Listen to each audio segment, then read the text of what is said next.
Okay, so we are going into Parshat Bo, which means come. Come to Pharaoh.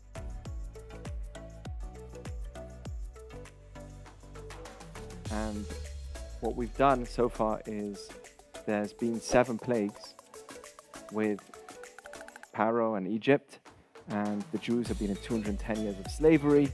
And finally, Hashem says, okay, we're going to do 3 more plagues. That's why Bo also is a gematria of 3, Bet and Aleph, 2. This is what the Balaturim, one of the commentaries, says. 2 less severe ones, and then 1 last one, which is going to be something which is mind-blowing, which is where the firstborns are going to be striked, and then you will be freed. And Hashem says to Moshe, Bo el Paro, come to Pharaoh. And that's kind of strange because that's not how you talk. You'd normally say, go to someone. Don't say, come to someone, unless maybe you have some broken English and you are from another country and you say, come, come. And then you go to the other side and you say, come, come, come, because you don't know how to say go. But if you know how to speak, you'd say, go to Pharaoh, not come to Pharaoh. So what does that mean? What's the message here of the words Bo el Paro? And the answer that many have given is, who's speaking here? It's Hashem. And Hashem is everywhere. Mel'ah ha'aretz kvodo, his glory fills the entire world. The light of Hashem is everywhere. So it doesn't need to say go, it says come. But also there's a very powerful message here, which a lot of the Mefarshim, the commentaries, explain, which is, he was saying come to Paro because, look, Moshe could be easily giving up and say, listen, I already went to him 7 times, and each time there was this plague, and he keeps saying no. What's the point of me going again? Come on, Hashem, you could do something. Just let them all go. Just let them all drop. What are you doing this for? So Hashem says, come to Paro, come with me. Wherever you go, I'm going with you. That commandment that I'm telling you to do is not just that you're going, it's me coming with you. And that's a very powerful message. Mal'ah ha'aretz kavodo, that the glory of Hashem fills the entire world. It's one of the questions that many have, is when I think of prayer. Many ask this question, when I'm trying to pray, how do I picture something that it's not in front of me? It's not like I'm talking to another friend. How does prayer work in a way where I open a siddur, a prayer book, and I start saying the words, but I can't really picture someone in front of me? What am I meant to do? It's hard. Many Mekubalim, Kabbalistic teachers, mention this. Mainly the Ramcha, Rav Moshe Chaim Luzzatto, who lived about 300 years ago, talks extensively about this idea. How can I picture something which is in front? How do I make it real? Like mamchushi, feel that my prayer is like going somewhere, because we all have an inner need to speak out our needs without people, just with Hashem alone. But at the end of the day, I don't have someone in front of me. So how am I able to express that prayer in a way that is effective? And one of the things that we do is we think of the words Mal'ah ha'aretz kavodo. This is actually a statement in Tehillim, that Hashem fills the entire universe. So you think of this idea that Hashem is completely is everywhere. It's not just in another place or far away. It's right in me. It's everywhere. It's something which is Mal'ah ha'aretz kavodo. It's like, obviously it's not the exact comparison, but it's like almost like you have a sponge in the ocean. You throw the sponge in the ocean and the sponge absorbs all the water. And in the ocean, all you have is water. So this world, if you want to try and picture the idea of this world is like the sponge, where it's filled with the water, but the water already is in everywhere. And that's Hashem. Obviously, it's not a true comparison because Hashem's beyond that. But the idea of an infinite being connecting to an infinite being and Him being within us, that's something that we can actually kind of relate to. Mal'ah ha'aretz kavodo. He fills the entire world. And it's a mistake to think that, oh, if I can't see it, then it doesn't exist. There's many things that we can't see. Do you know what we can't see? We can't see many radio waves. There's gravity. There's X-ray. When we take X-ray images, when I go to the dentist, he runs away, presses the button with the door closed because he doesn't want to get any radio waves on himself.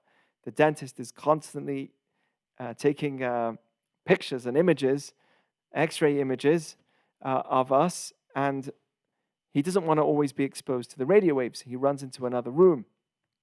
And why is he doing that? He can't see the X-ray. He can't see the waves, the radio waves. So why is he bothered by it? Because it exists, even though we don't know. There's so much that we know exists, but we just don't see. When I turn on a radio, there's audio coming out the radio because radio waves are a certain wave that we can't see. It's not in our vision, but that wave exists. The spectrum, the electromagnetic spectrum that we have and what we can actually see is a tiny fraction of what's really visible in the world. Tiny fraction. What's truly visible is beyond us. So electromagnetic spectrum, we only see a small bit, but radio waves, turn on the radio, but somehow there's sound coming out. There's AM and FM. That's real waves that are coming, and it's being translated by the machine and brought out into audio that we can actually hear. But these are real waves that exist. We just don't see them. We could see waves that are a bit stronger than that, but that's too weak for us to actually visualize. There's so much when somebody can't see. He can't see well, and he goes to get an eye test. There's letters on the wall, and you can't see all the letters. Do they exist? Yes. Can I see them? No. I know they exist, but I can't see them. When a doctor does some kind of surgery, I know that he's doing surgery in parts of my body that I can't see, but I know they exist because I've understood that those things are there, even though I can't see them. So in the physical world, there is so much that we can't see. Think about colors. There are colors that, what is a color anyway? What's a vision anyway, right? It's light rays that are reflecting into me, and are, because of those light rays, some things absorb all colors, and that's why you get black. White is when you reflect all colors, and that's why you see white. And there's some things that don't reflect all colors. They take in different rays of light, and therefore you get different colors. And the eye is able to see millions, 10 million colors in the eye. So our vision is able to see so much color. Do you know how many pixels? And right, a normal camera today is 30 megapixels, a good camera, right? A phone camera's 24 maybe. I don't know what a good phone camera, how many megapixels it has, but the eye sees over 530 megapixels every second. Can you imagine? We don't even understand what that means because it's so much vision. When we see a really good camera taking a really nice picture, we're like, wow. Do you know why? Because it feels so real. It feels almost like I'm there. Because my vision is so much greater than the vision of a picture that is taken. My vision is far greater. I can see, if you cover one eye, you can only see less than half of your real vision. With two eyes, the vision that you have is so wide. It's able to see, right, in such a good surrounding. It's phenomenal. And the amount of pixels and depth of our vision is beyond us. There's no camera that can copy our eye. It's slowly getting there, but it's not near yet. And it doesn't give us the full. That's why when we see a really good image on a camera, we're like, wow, that feels so real. So there's so much that we can't see. So much that we can't see, even within our vision ourselves. And when we think about vision itself, what is it?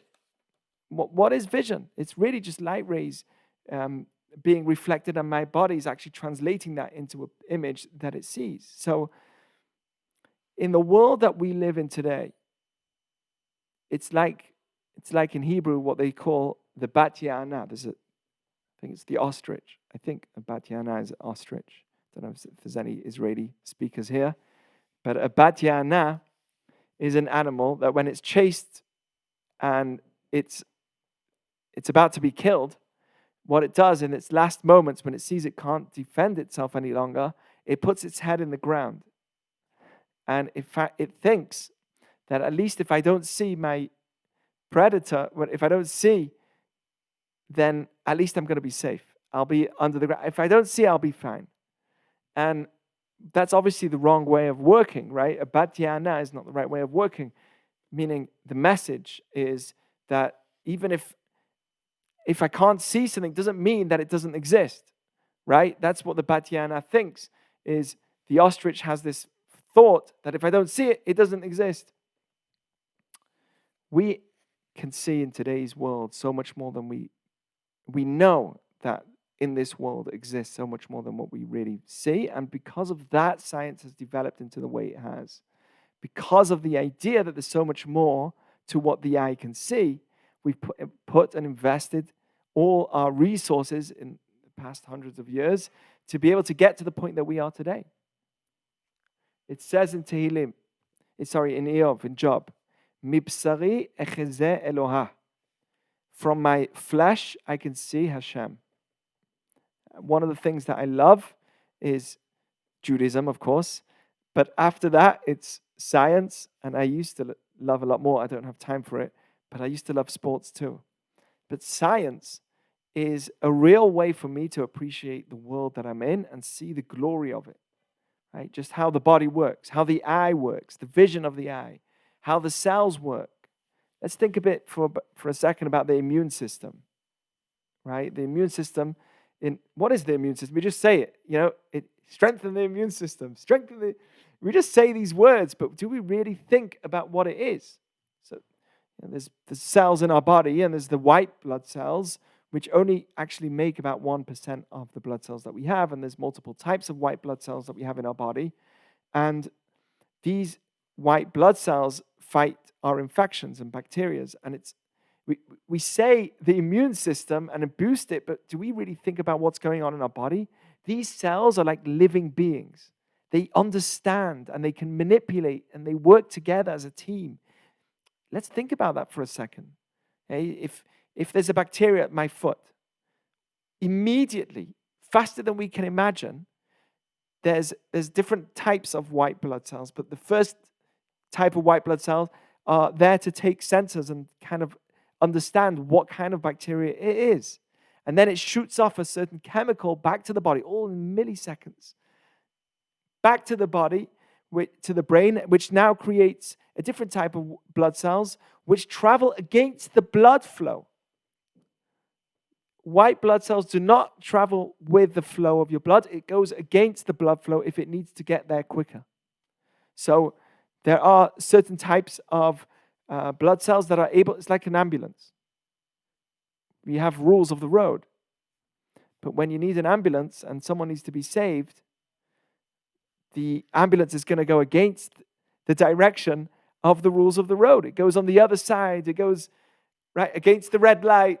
Boom, straight through because it needs to save someone. That's exactly how the white cells work. It goes against the flow. This is inconceivable. Till today, they don't understand how that works. It travels against the flow of your blood. So if your blood's traveling this way, it can go against it, upstream. It can go anywhere. In order to get to its destination, the white blood cells take only 1% of your blood, but it does wonders to keep you alive. So, Mibsari echze Eloah, from my flesh I can see Hashem just by looking at my body. These are right. As soon as there is a bacteria and it sends that message, new types of white cells come, and they go in groups. They're like tanks. And they go together, they start spreading arms, and they commit suicide, basically, against the bacteria. They start spreading out their arms so it doesn't continue to spread. It's inconceivable. I mean, just spend some time learning about the white blood cells, and that's it. You're done. That's it. You can't deny that these things are just not mindless beings. It's mad. We see a scar in our body. Somebody cuts their body. We don't realize that there was literally a battle in your body to stop the blood from coming out. You know, when you have a barrel of wine and you have a hole in the barrel of wine, the wine's going to come out unless you stop it. The wine's going to come out, and you can't.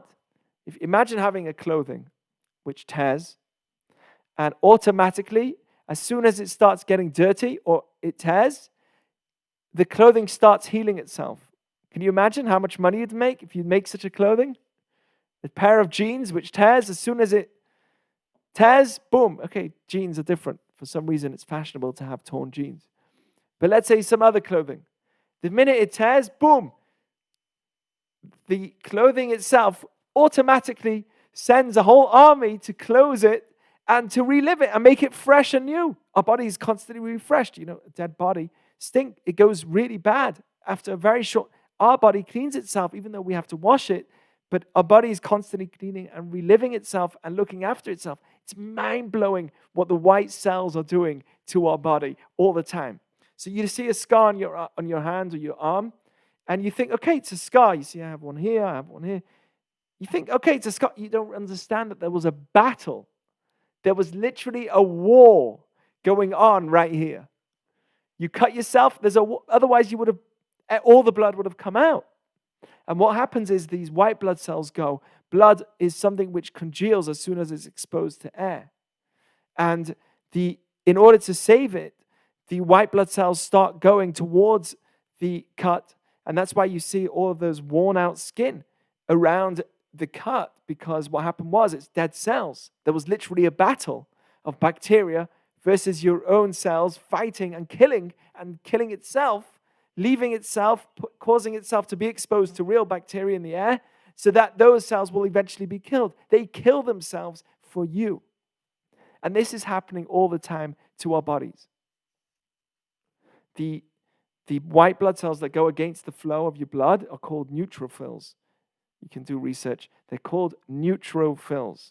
Neutrophils. Till today, they're still trying to understand how neutrophils goes against the flow. That would be able to change a lot of our advancement in terms of technology and everything. We learn from the body crazy things.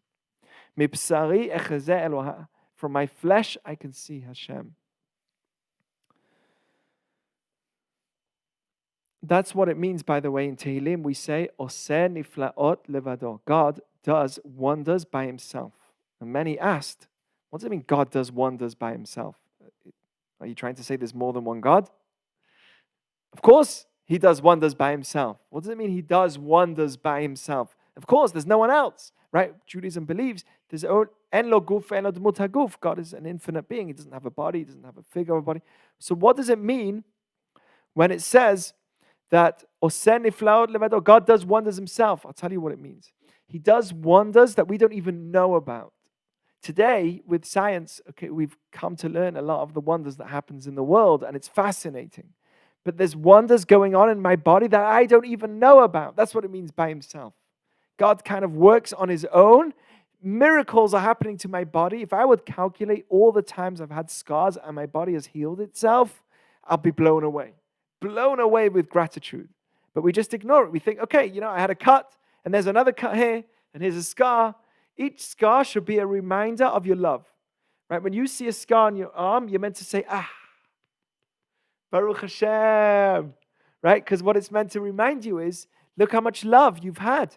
Your body got cured automatically by itself. Tell me one clothing that will be able to heal itself if it gets cut.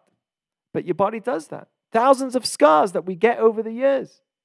And forget about in the time of birth and at the time of when we are very fragile, very young age. It's miraculous that we're here. And here we are. But we just kind of take it for granted because that's how it's meant to be. But these are all miracles, and we're meant to be filled with joy when we think about all the miracles that happens to us, and gratitude when we think about those miracles that happen to us. So that's why Pharaoh, Hashem says to Pharaoh, he says to him, come. He says to Moshe, come to Pharaoh. Come to Pharaoh because I am everywhere. I'm in you. I'm everywhere. There's no such thing as go by Hashem. I'm with you, even if it doesn't make sense. When we bless on the water, when we say a bracha on the water, going to the point of prayer, when we make a bracha on water, so what do we say? Baruch atah, blessed are you, Hashem, Elokeinu melech haolam, the King of the universe. Shakol niya bidvaro. Everything came to be through your will and speech that created it. So at first, I say atah, you. Baruch atah, blessed are you. You are the source of blessing before. Right? That's the first way I say it. And then at the end, I say bidvaro in his speech. I speak at God in third person. In his, like the kings, in his kings. Do you know when you speak to a king, you don't speak to him in first person, you speak to him in third person. Will his honor allow me to walk in? Right? So we say, Shakol niya bidvaro, not bidvarecha. Everything came to be in his speech, Hashem's speech. It's not your speech. How come? We started off with the blessing saying, blessed are you, Atah, and we finish off in third person. Why do we start off in first person and finish off in third person? That's not the way it should be. It's not in tune. It should be either blessed is he or blessed are you. Shakol niya bidvarecha. So one of the explanations given by the Nefesh HaChaim, who's also a Kabbalistic teacher, Reb Chaim of Volozhin, who lived in our previous century, he says that the idea is because at first, when you pray, you want to make it relatable. So you want to recognize that Hashem is everywhere. He's you. He's right here. So at least for me to understand that it's something which is right with me, I have to say the word atah.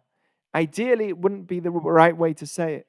Ideally, it would be that we should say Baruch Hu Hashem Elokeinu. But in order for me to feel that it's relatable, that he's right here, I start off with atah, and then I end off with bidvaro because it's out of respect. He is the king at the end of the day, so I should also recognize that distance, and I also say the word bidvaro in his speech. But the ultimate beginning, I need to feel that he's right here, he's everywhere. Same idea as Bo. This is what David HaMelech says. He says, David HaMelech, in his Tehillim, Mizmor David, he used to sing. Whilst he was suffering, he would sing. Zemer, Mizmor, comes from the heart. It's not just a song. Shir is a song. Zemer is something that you bring from your inner depth, like you really feel it.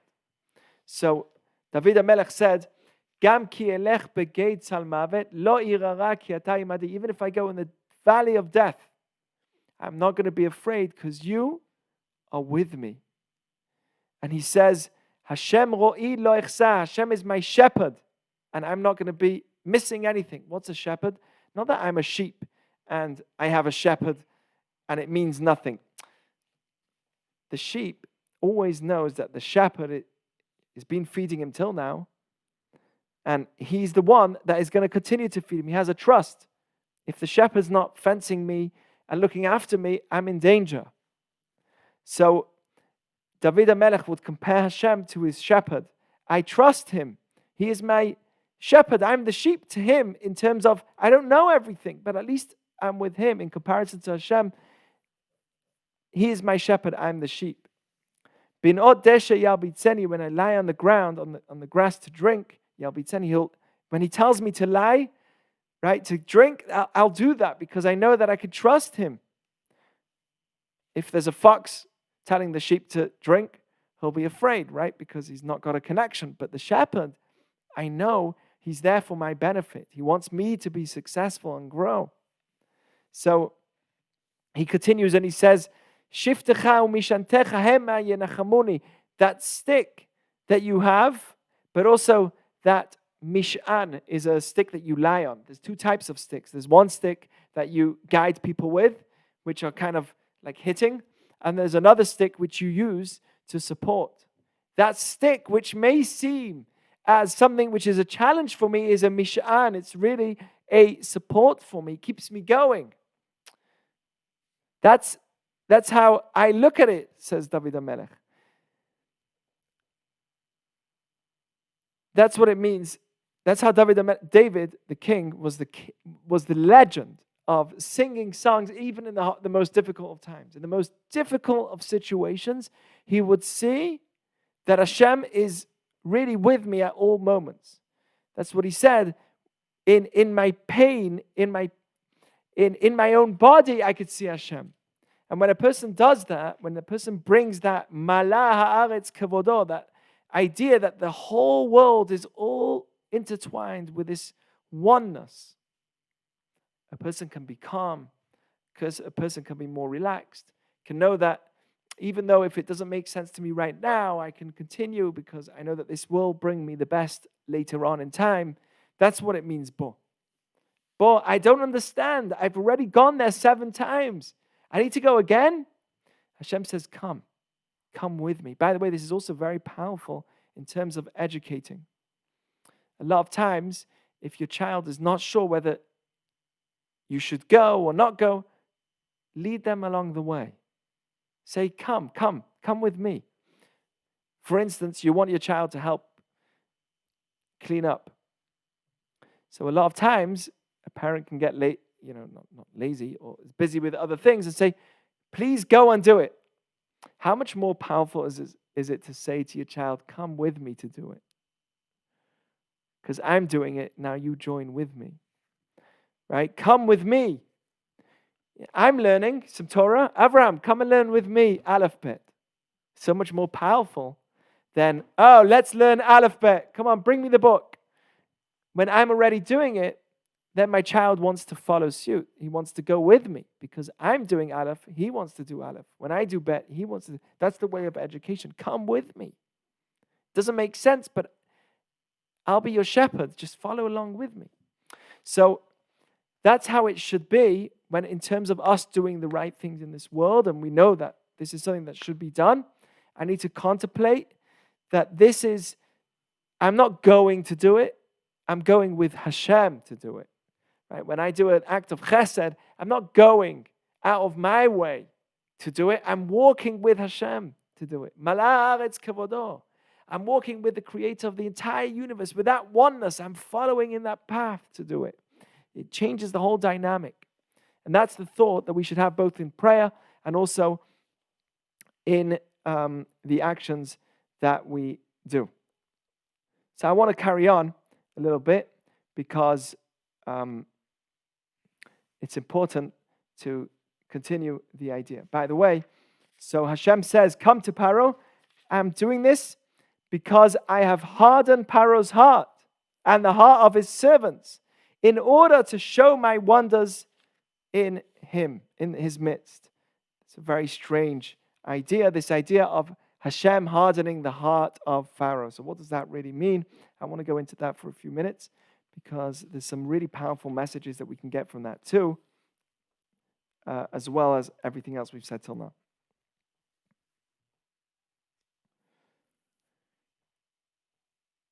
What does it mean to harden the heart? How can it be that Hashem hardened his heart? If Hashem hardened his heart, where was Pharaoh's free will? It's the famous question that everybody asks. Right? We have the ability to choose over good or bad. Pharaoh was enslaving a people that did good to him, that started off doing good to him, and he enslaved them. So it was his choice to do that. And we as humans have a choice to do good or bad. Look, if I was pre-programmed, which is that seems what happened with Pharaoh, Hashem hardened his heart, so he was pre-programmed, then it's no different than a robot. Listen, let me ask you. A robot serves you a drink of water. Should you say thank you to the robot? What do you think? Robot serves you a drink of water. You should? No? You can. It won't hurt. But you don't have to. Right, you can. It won't hurt. It definitely is not expected. It's not the same as a real human being who comes out of his way and gives you, oh, that's so cool. You can write no like that. Right? Who gives you a technology. Yee. Right? It's not like somebody, I'm talking to you, Joseph. It's not like somebody who comes to you with water and chooses to do it. It's a robot. I might thank the person that programmed the robot, but I won't thank the robot because he didn't choose to do it. if a robot does something, we don't have the obligation to say he's accountable or not accountable. It's the person that made the robot that might be accountable, but not the robot itself. When a shark attacks a human being in the ocean, do we get angry with the whale, say it deserves a death penalty? Let's find the whale and kill it. It killed a human being. Do we do that? No. Why? Because the whale was conditioned to do exactly what it does. It's to go in its ocean, and if it sees a bit of blood, it gets attracted to it, or whatever it was, whatever reason the whale went and attacked that human being. It wasn't the whale's conscious decision. It was its intuition. It was programmed that way. So what does it mean that Hashem has hardened his heart? What does that really mean? So there's two different approaches to this question. One is Maimonides, and then many other Mefarshim, many other commentaries give a different approach. Maimonides' approach is that actually Pharaoh had free will until the 5th plague. The first 5 plagues, it doesn't say that I have hardened Pharaoh's heart. Go to Pharaoh, I have hardened his heart and he will not let you guys go. It doesn't say that the first 5. Only the last 5 did we see that Hashem hardens the heart of Pharaoh, makes him more stubborn to not let the Jewish people go. Only the last 5. And Maimonides says from here we can learn that free will has its limit. It's true. You have free will to take heroin and drugs like heroin, but then you can put yourself in a situation where your free will be narrowed and taken away from you. So that's exactly what happened to Pharaoh.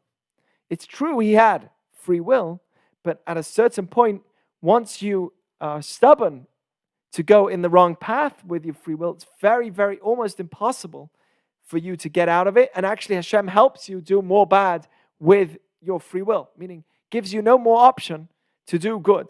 You have to continue to do bad because that's going to be your intuition. So after time number 5, he was programmed to do bad.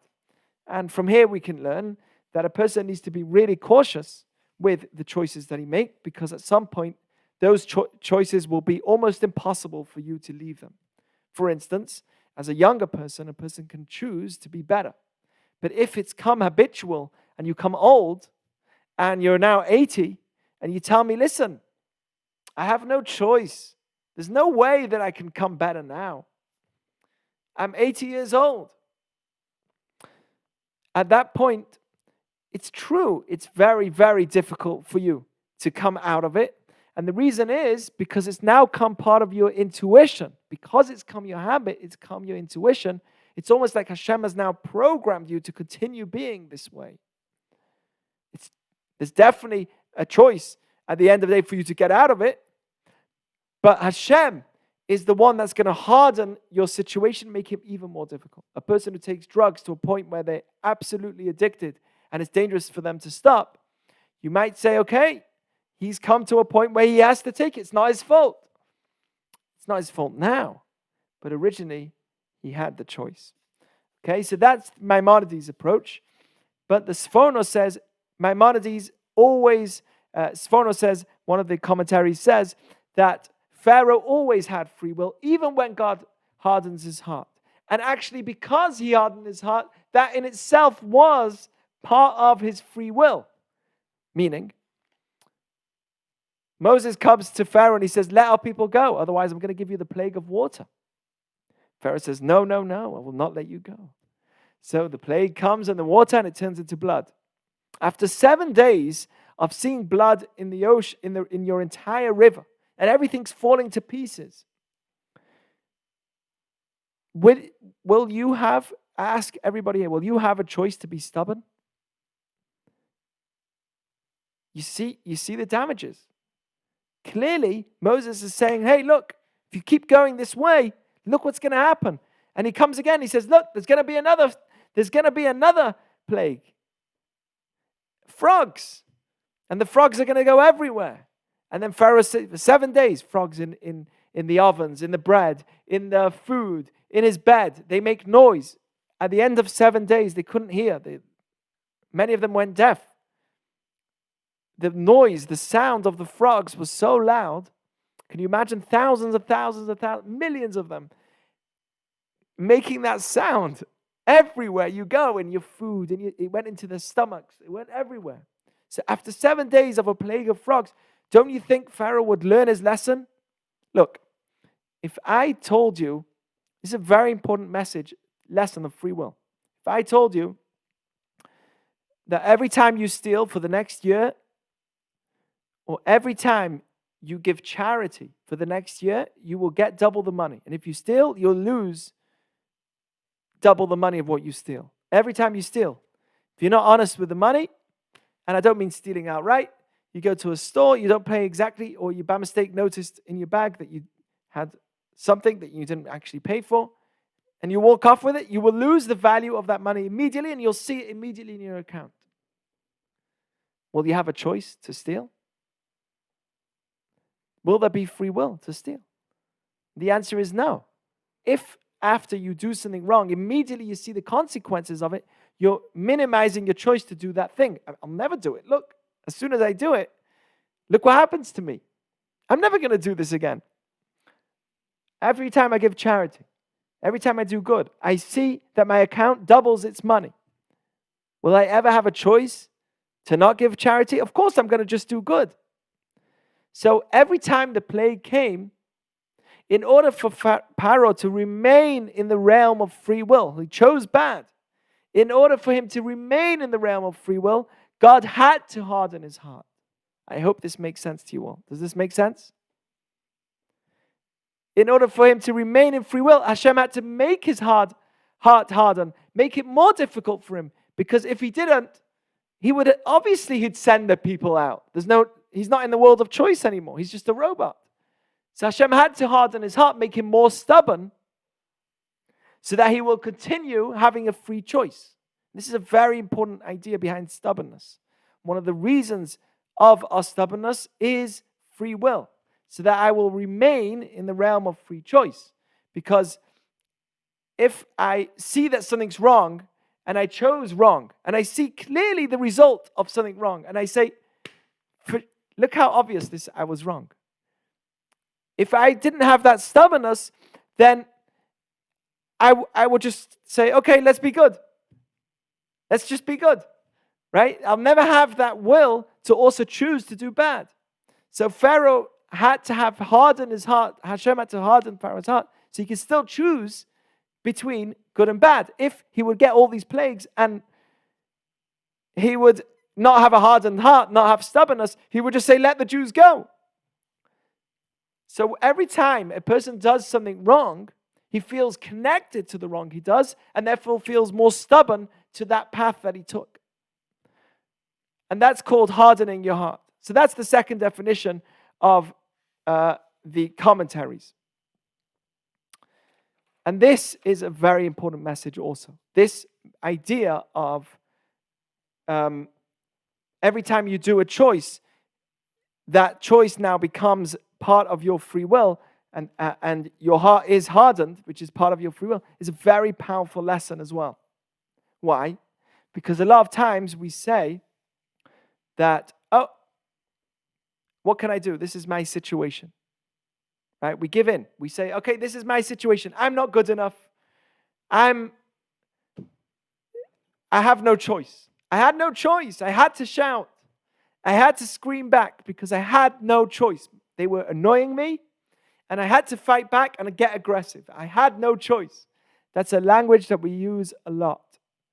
And there are times when we may think we have no choice, but according to this opinion, the Stubbornness, even if we think there's no choice, there is a way out of that situation. We're still in the realm of free will, even in a situation where we feel or think there's no choice. So for instance, a person's brought up with very difficult parents, and he feels like he has no choice to deal with them. Even with the reality that you have no choice, because your parents are so difficult, you have choice. There is something that you could have done. No one says you have to hang out with them 24 hours a day. But the word I have no choice is, especially according to this opinion, is anti-ethical to the belief of Judaism. Because no matter what situation is, there is a choice. It might be very difficult, but there is a choice. Let's look at marriage, okay? I'll give you another example. In marriage, there's two options. Either dealing with it, I mean, it's like that in everything. But in marriage, in a relationship, there's two options. Either dealing with it, learning to deal with it, or leaving it, okay? So a lot of times we think that the best way out is divorce. It doesn't go well. Let's get divorced. And by the way, according to Judaism, that is a way out. That's a mitzvah. It's actually a mitzvah. People think that in Judaism, we're forced, at least the religious community, Orthodox Jews are forced to stay married. And that's why they don't get as high of a divorce rate. Because it's important for them to get married, stay married. Well, I've got news for you. It's a mitzvah to get divorced. In a time when divorce is necessary, according to Judaism, it's a commandment. I know somebody who made this a seudah, a real celebration to thank Hashem, a real Shabbat meal during the week to celebrate the fact that they got divorced, because at least they didn't have to go through any more lawyers and difficulties. It went through smoothly. They finished with it and they were able to move on. I think that's a beautiful thing. Even in your difficult situation, to see the good. Yes, it's true that one of the ways of dealing with situations is, in a case where there's no other choice, divorce. But there's also dealing with it. And that's easier than we think. A person might say, but, it's like Hashem hardened my heart. It's just so difficult. It's impossible. But it's true, it's impossible if you don't learn. There's ways. The Torah has specific ways to make marriage better. So yes, without learning, then it may seem impossible, but if we're able to learn, that's the point here. Even Pharaoh, no matter what difficult situation he was in, no matter how much hardened heart he had, he still had free will. And that's what the Sforno says. No matter his situation, it may seem that he still had an ability to choose one way or the other. So let me give you some examples, okay? In marriage, let's say, we know that Al ken ya'azov ish et aviv veit imo. A person must leave his parents and give more attention to his spouse. This is a commandment in the Torah. Lo tov veyot ha'adam levado. It's not good for man to be alone. Man as in mankind. And they should eventually find a spouse. When you do find your spouse, Ya'azov ish et aviv ve'et imo. A person must leave his father and his mother's home. What does that mean? Just leave their home? Obviously, we're going to stay with them in the same house, stay in the same bedroom. Of course, you're going to leave your parents' home. What does that mean? It means give all your focus to your spouse. Till now, your home was where you came from, or your ultimate home is where your parents live. But at the point that you get married, who comes first? Your spouse or your parents? And the answer is your spouse. When somebody gets married, if your wife says go here and your parents say go there, you listen to your wife first before you listen to your parents. It's a clear verse in the Torah. So what I'm saying is, the Torah has clear direction for us to know how to deal with and make a marriage work. A person can't just say, I have no choice. Yet, if in a situation where you don't learn, you have a choice to learn. That's also something. In order to make a relationship special, you don't just say thank you. There's ways that we know that work. You don't just say thank you. You say, honey, until now, I thought my mom was a good cook, but this meal made me realize that you are the better cook. Oh my goodness, my mom could never cook like this. Right? That's part of the idea. You are better than all. Va'atalit al kulana.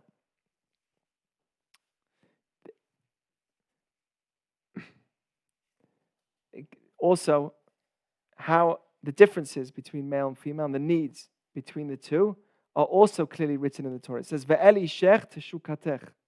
By the woman, it's a real desire for her to feel that connection and affection in the relationship, which is different to the man. By him, he also wants connection, it's true. But a man is definitely much more introverted. As long as you've got no complaints, as long as everything's good, we're good. What's wrong? By her, it's not as long as it's good, we're good. It's not as long as your job's going well, we're good. I need to speak. I want to communicate, right? That's be'eli shech teshukatech. So once we know the directions, the Torah tells me exactly how it works, then I can already work towards that path. That's what it means, that a person can't say, I have no choice. You have no choice if you don't study, if you don't look for the right ways out. But just to say, I had no choice, is not an option. Sometimes, very rarely, it can be, and that's why divorce is a mitzvah. But before that decision is made, a person needs to see all the deep options within that relationship to see if it can really work. There's so much more to be said about this, but that's really the idea. We're not meant, in a relationship, we're not meant to fight. And we're not conditioned to fight. We're actually meant to get on, right? It's meant to be a place of harmony, shalom bayit, a place of home, of peace and tranquility. A relationship is made to be something which has harmony. And hopefully you will get that eventually in your lives too. And that's what it says. You know, a lot of times we think that my problems is because it was bad luck, or Hashem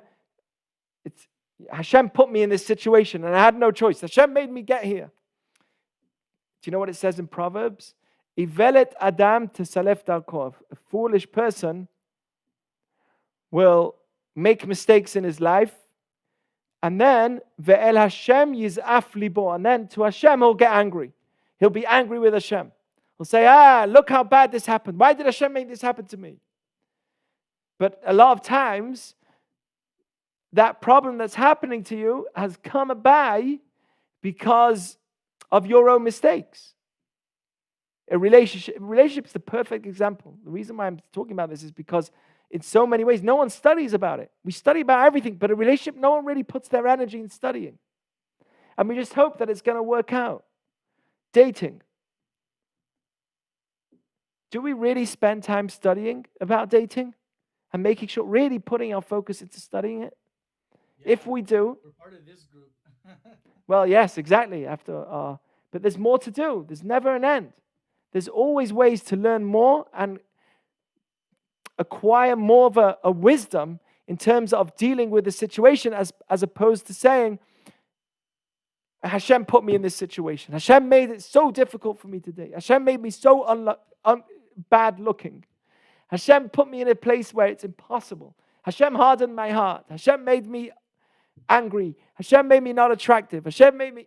Right? That's kind of what we do a lot, as opposed to taking charge and responsibility in our situation. And Ivelet Adam tesalef darko. A foolish person will turn out, would change his ways and then make a mistake in his ways and then blame God on his mistakes. Sometimes, if you did everything you could, then you can blame God. But a lot of times, it's our responsibility much more than it is the blaming of Hashem. So that's what it means to have free will. Even if Pharaoh's heart was hardened, he could have, no matter what his situation was, he still had free will. He still could choose to do good. Pharaoh failed. He said, my heart was hardened. I feel stubborn. But no matter in your situation, no matter how bad it is, there's always another possibility. It might be a very hard, difficult choice to make, but there's a better choice than a worse choice. There's always a world of free will, no matter what your situation is, even if you feel it's impossible. A person could be in prison, locked up. There's still free will there. This is mind-blowing. This is what we're saying. In a place where you feel like there's no choice. I was put here by God. I had no choice. My heart was hardened, or my world has been stopped. It doesn't matter. no matter your situation, there is a world of free will. And that's that opinion. And I think that opinion also has a very powerful ground to it. It's a very powerful idea. No matter what your situation, in that situation, there is a realm of free will. There's a realm of good over bad. Okay, I want to finish off with one last idea, and that's Makat Bechorot, the final plague, which is the plague of the firstborns. It says, Vayakom Paro b'layla. On that night that there was the last plague, Pharaoh got up to go and tell Moshe to stop the plague. And the obvious question is, how did Pharaoh get up from his sleep? It says from his sleep. He was sleeping that night. How did he sleep? It's mind-blowing. His whole people, right? Do you not know, the Egyptians told him, do you not know that Egypt has lost the battle? And Pharaoh, he goes to sleep that night. His whole place, he's seen 9 plagues till now. He's told there's going to be one more plague, and you're never going to see me again, Moshe tells him. It's going to be the plague of firstborns. And Pharaoh goes to sleep that night. He knows that the plague is coming. He's seen it come 9 times already. And he goes to sleep again that night. How can he do such a thing? How can he be so heartless and crazy to put himself in a situation where he goes to sleep? I mean, it's your people. At least don't sleep. How are you sleeping? So again, it's because Hashem hardened his heart. And it says he hardened his heart, not his mind. And this is a very important idea. It goes all the way back to Adam. There is, in everything that we do, the emotion and the intellect, right? There's the intellect, the logic, and then there's the emotion. This is what we learn from this story. That a person can come to a point where the intellect can know something, and yet we can block our emotions from connecting to it and allow us to completely ignore it. And that's exactly, by the way, what the Nazis did as well. They knew what they were doing, but they were able to disconnect the heart from the intellect. Meaning the knowledge was there. This is a human being as much as I am, but I'm able to disconnect my heart from the situation and therefore feel like it's okay intellectually to do it. So a person must know that there's a big distance between the heart and the mind. You've got to connect the brain to the mind. What Pharaoh did was he knew that his people were all going through the greatest plague of all 10. This is the 10th of all. And yet he was able to go to sleep, distancing his emotion from his intellect. Why am I telling you this? Because this is what is called Gevar Ruach. This is what we understand as somebody who's proud. Pride is completely in the heart. It's not an intellectual thing. It's an emotional thing. It's where somebody's able to say, oh, right, I have everything. Whatever I know is fine, but emotionally, I have come to a place where I am perfect, I am better, I am stronger, and I'm not going to allow my intellect to actually enter my emotion.